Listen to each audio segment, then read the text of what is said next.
নমস্কাৰ জনাইছোঁ সকলোকে অসমীয়া নৱবৰ্ষ আৰু আমাৰ হেঁপাহৰ ৰঙালী বিহুৰ ইয়াৰ শুভকামনা জনাইছোঁ। আশা কৰিছোঁ আপোনালোক সকলোৱে ৰঙালী বিহুটো খুব সুন্দৰকৈ উপভোগ কৰিছে আৰু এই ৰঙালী ৰঙেৰে সকলোৰে জীৱন ৰঙীন হৈ পৰক। এইবাৰ বহাগ বিহুৱে আপোনালোক সকলোৰে জীৱনলৈ লৈ আনক সুখ শান্তি আৰু সমৃদ্ধিৰ বতৰা। তাৰে কামনাৰে মোৰ তৰফৰ পৰা আপোনালোক সকলোলৈকে পুনৰবাৰ অসমীয়া নৱবৰ্ষ আৰু হেঁপাহৰ ৰঙালী বিহুৰ বহুত শুভকামনা জনাইছোঁ।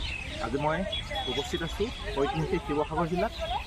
আহোম ৰাজত্বকালৰ 600 বছৰীয়া গৌৰৱময় ইতিহাসৰ অন্যতম সাক্ষী হৈ থকা শিৱসাগৰৰ বিভিন্ন কীৰ্তিচিহ্নসমূহৰ ভিতৰত অন্যতম এই ঐতিহাসিক ৰুদ্ৰসাগৰৰ নপুখুৰীৰ পাৰত অৱস্থিত শিৱদৌল।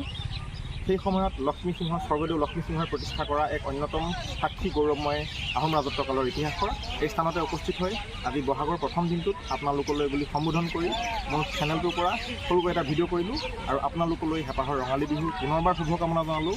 আশা কৰোঁ বিহুটি হওক সকলোৰে বাবে সুখ শান্তি আৰু সমৃদ্ধি কালিৰ ৰঙেৰে সকলোৰে জীৱন ৰঙীন হৈ পৰক। তাৰে কামনাৰে মোৰ চেনেলটোৰ পৰা পুনৰবাৰ আপোনালোকলৈ বহাগ বিহুৰ শুভকামনা জনাই আজিলৈ ভিডিঅ'টো ইমানতে সামৰিছোঁ। জয় অসম, হেপী ৰঙালী বিহু, নমস্কাৰ।